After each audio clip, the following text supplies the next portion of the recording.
بسم اللہ الرحمن الرحیم۔ شروع کرتا ہوں اللہ تعالیٰ کے نام سے جو بڑا نہایت اور رحم کرنے والا ہے۔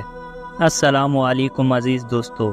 تاریخ اسلام کے عظیم رہنما اور عدل و انصاف کے پیکر حضرت عمر فاروق رضی اللہ تعالیٰ عنہ کی زندگی اسلام کے لیے ایک عظیم نعمت رہی۔ آپ رضی اللہ تعالیٰ عنہ کے قبول اسلام کے لیے حضور اکرم صلی اللہ علیہ وسلم نے خود دعا مانگی تھی۔ بے شک آپ کی زندگی میں آپ کی ذات گرامی سے اسلام اور مسلمانوں کو بہت کچھ فیض پہنچا۔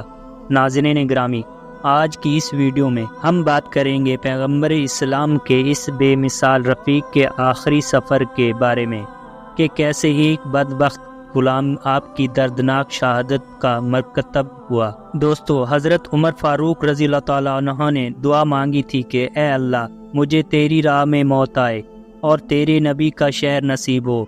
اللہ تعالیٰ نے ان کی دعا قبول فرمائی اور اس کا عجب انتظام فرمایا۔ مدینہ میں فیروز نام کا ایک پارسی غلام تھا اور یہ ایک کاریگر آدمی تھا اور بہت سے ہنر جانتا تھا۔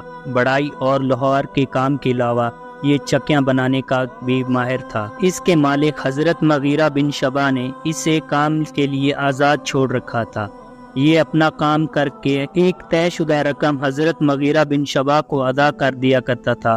ایک دن یہ حضرت عمر فاروق رضی اللہ تعالیٰ عنہ کی خدمت میں حاضر ہوا اور شکایت کی کہ میرے مالک نے مجھ پر بہت ہی بھاری معصور رقم مقرر کر رکھی ہے، لہٰذا آپ کم کرا دیجئے۔ تو اس پر آپ رضی اللہ تعالیٰ عنہ نے تعداد پوچھی تو اس نے کہا کہ روزانہ کے 2 درہم۔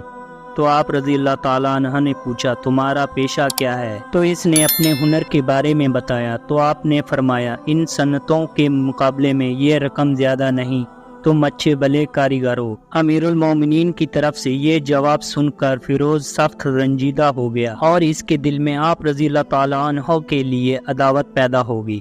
اس نے دل میں انتقام کی ٹھان لی، چنانچہ ایک زہر آلودہ خنجر تیار کیا اور آپ رضی اللہ تعالیٰ عنہ کو قتل کرنے کا مکمل ارادہ باندھ لیا۔ اگلی صبح جب آپ نماز کے لیے نکلے تو فیروز خنجر لے کر مسجد آ گیا اور حضرت عمر فاروق رضی اللہ تعالیٰ عنہ کے حکم سے کچھ لوگ اس کام پر مقرر تھے کہ جب جماعت کھڑی ہوتی تو صفیں درست کرتے۔ جب صفیں درست ہو جاتی تو حضرت عمر فاروق رضی اللہ تعالیٰ عنہ تشریف لاتے اور امامت کراتے۔ اس دن بھی حسب معمول صفیں درست ہو چکی تھیں تو حضرت عمر فاروق امامت کے لیے آگے بڑھے اور جو ہی نماز شروع کی، فیروز جو انتظار میں تھا اس نے حضرت عمر فاروق رضی اللہ تعالیٰ عنہ پر 6 وار کیے تو حضرت عبد الرحمن بن عوف نے ہاتھ آگے بڑھایا تو حضرت عمر فاروق رضی اللہ تعالیٰ عنہ نے فوراً حضرت عبد الرحمن بن عوف کا ہاتھ پکڑ کر اپنی جگہ کھڑا کر دیا اور خود زخم کی وجہ سے گر پڑے۔ فیروز نے اور لوگوں کو بھی زخمی کیا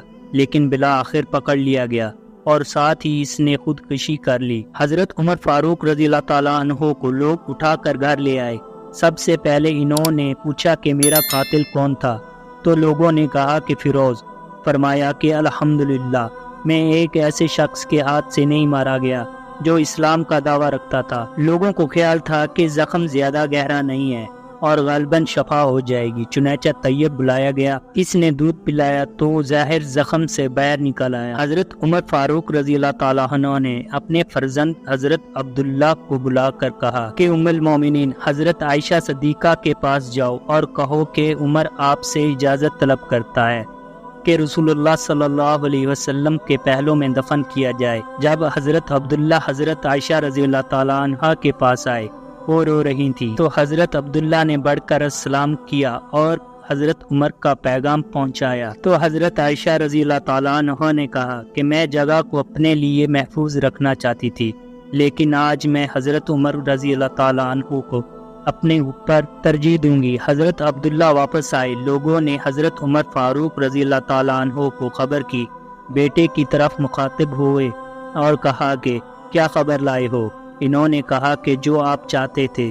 حضرت عمر فاروق رضی اللہ تعالیٰ عنہ نے فرمایا کہ بس میری یہی آرزو تھی۔ حضرت عمر فاروق رضی اللہ تعالیٰ عنہ کو قوم اور ملک کی بہبود کا جو خیال تھا، اس کا اندازہ اس بات سے لگایا جا سکتا ہے کہ عین کرب وہ تکلیف کی حالت میں جہاں تک ان کی قوت نے ساتھ دیا اسی دن میں مصروف رہے اور لوگوں کو مخاطب ہو کر کہا کہ جو شخص خلیفہ منتخب ہو میں اس کو یہ وصیت کرتا ہوں کہ 5 قسم کے لوگوں کے حقوق کا نہایت خیال رکھے، جن میں مہاجرین، انصار، عرب یعنی اہل عرب جو دوسرے شہروں میں جا کر آباد ہو گئے تھے، اور اہل ذمہ یعنی عیسائی، یہودی، پارسی جو اسلامی مملکت کی رعایا میں تھے۔ پھر ہر ایک کے حقوق کی وضاحت بھی فرمائی۔ حضرت عمر فاروق رضی اللہ تعالیٰ عنہ 3 دن کے بعد انتقال فرما گئے اور محرم کی پہلی تاریخ یعنی ہفتہ کے دن مدفون ہوئے، اور آپ کی نماز جنازہ حضرت صہیب رضی اللہ تعالیٰ عنہ نے پڑھائی۔